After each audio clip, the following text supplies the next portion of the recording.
ظلم اور جھوٹ بول رہے ہیں، ناجائز باتیں کہہ رہے ہیں.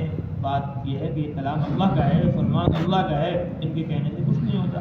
وقالوا اساطير الاولين اكتتبها فهي تملى عليه بكرة واصيلا. انہوں نے کہا یہ تو پہلوں کی کہانیاں ہیں، اکتتبها جس کو اس نے لکھ لیا ہے، فهي تملى عليه بكرة واصيلا، یہی صبح شام اس پر پڑھی جاتی ہے. پہلے کی کہانیاں کس سے ہیں؟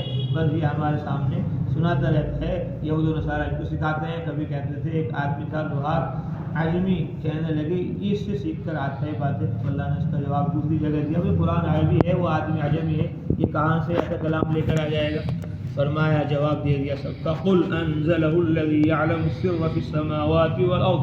فرمایا حضرت محمد صلی اللہ علیہ وسلم کہہ دیجئے اس کو نازل کیا ہے اس ذات نے جو تمام آسمان و زمین کی پوشیدہ باتوں کو جاننے والا ہے. یہ تو عالم الغیب السماوات والارض کا کلام ہے. انہ کان غفورا رحیما، وہ بہت معاف کرنے والا ہے، رحم کرنے والا ہے. یعنی اگر تم کفار مشرکین جو آج اللہ کے نبی کا انکار کر رہے ہیں، اللہ کی کتاب کو جھٹلا رہے ہیں، تو اللہ تعالیٰ تو ایسا غفور رحیم ہے کہ اگر تم توبہ کر لو، اللہ کی طرف متوجہ ہو جاؤ، تو اللہ کی رحمت اور اس کا علم اتنا وسیع ہے کہ وہ تمہاری توبہ کو قبول کر لے گا. تمہارے سارے کفر کو، شرک کو اور ساری جھوٹ باتوں کو اللہ تعالیٰ ختم کر دے گا اگر تم اب بھی توبہ کر لو. اسی لیے بعض علماء فرماتے تھے کہ اللہ تعالیٰ کیسے عظیم الشان ہیں، یہود کو، نصارہ کو، مشرکین کو دعوت دے رہے کہ تم توبہ کر لو، معافی مانگ لو، تمہیں معاف کر دوں گا.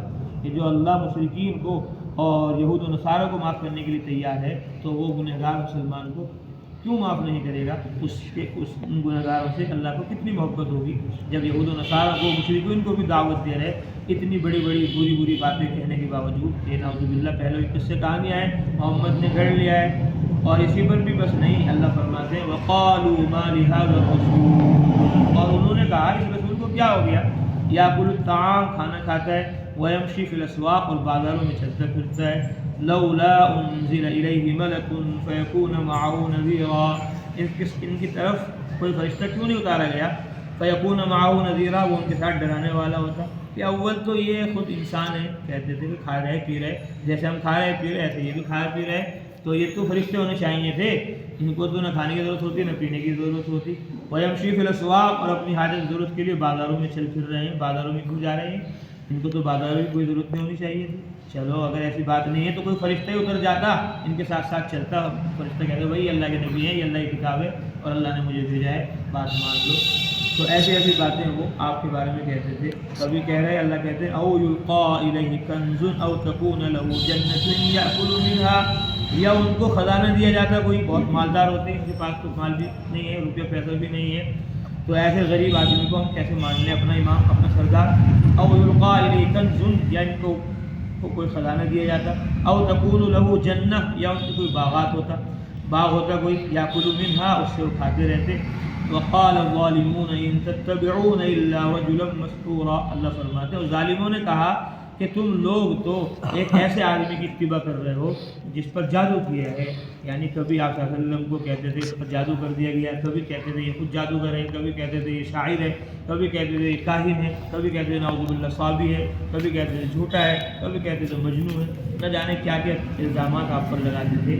اللہ فرما رہے انظر کیف ضربوا لك الامثال، دیکھو یہ آپ کے لیے کیسی کیسی مثالیں بیان کر رہے ہیں. فضلوا، یہ گمراہ ہو گئے، فلا يستطيعون سبیلا، اب یہ راہ نہیں پا سکتے. یعنی کفر نے، شرک نے اور منمانی منچائی نے جڑیں جما لی ہیں ان کے دلوں پر، اب یہ راہ راست پر آ نہیں سکتے، آپ کی بات کو قبول نہیں کر سکتے. تو آپ صلی اللہ علیہ وسلم اپنے کام میں لگے رہیے، دعوت دیتے رہیے، سمجھاتے بتلاتے رہیے، جو چاہے مان لے اور جو چاہے نہ مانے. تو آپ صلی اللہ علیہ وسلم کو خزانے نہیں دیے گئے، علم کا خزانہ دیا گیا، دین کا خزانہ دیا گیا، بتا دیا گیا کہ ملک کی، مال کی اللہ کے نزدیک کوئی حیثیت نہیں. اگر ملک کی، مال کی کوئی حیثیت ہوتی تو سب سے بڑا ملک کو سب سے زیادہ مال آپ صلی اللہ علیہ وسلم کو ملتا.